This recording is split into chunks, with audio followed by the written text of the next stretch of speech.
you're tired during the day, one of the obvious factors you should be looking at is your sleep, and not just like the hours of sleep you're getting, but there are different factors like the timing of your sleep, when you wake, when you go to sleep, what you eat before your sleep, right? The things you do before your sleep. All of this is very important to be able to help reduce the feeling of tiredness, especially in the morning, but throughout the whole day following that sleep.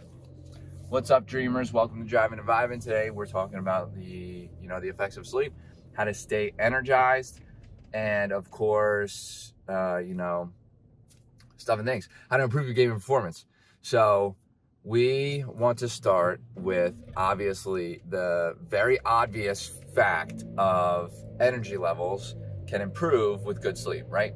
But what is good sleep? I'm not talking about like getting 8 hours. Now, there are individual variances. Everybody needs to keep that in mind, that some people might thrive off of 6 hours. Some people might thrive off of 7 hours.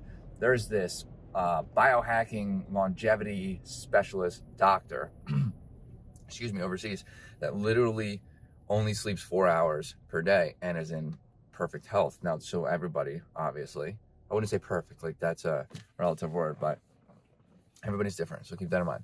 But what's important is what you do around your sleep. So when you go to sleep, what time are you going to sleep? If you're typically tired in the morning or have these like fluctuations in energy level throughout the day, often look at your sleep. Are you going to sleep at a different time every night? Are you waking up at a different time every morning? Because if you are, that is a factor in pushing that inconsistent energy levels forward, right? So you want to try to go to sleep. You want to have a consistent sleep schedule. That will very much help your energy levels. Another thing is, what are you eating and when? Are you eating too close to bedtime? Because if you are, your body's going to try to digest it. And if it's unable to do it, especially if it's protein, too late in the day, or too close to your bedtime, excuse me, let's say an example, you eat a really big high protein meal right before bed, maybe half an hour before bed.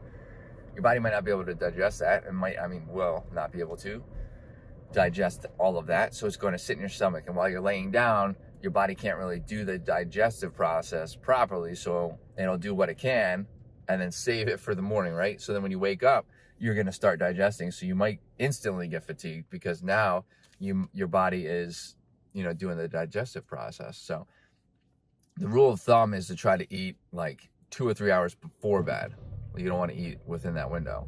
Another thing would be drinking. What are you drinking? There's another rule. It's like 2 or 3 hours where you shouldn't be drinking up until bed, like 2 or 3 hours. That way you're not getting up to use the bathroom, because that will interrupt your sleeping, your quality of sleep, right? So that's another thing to look at.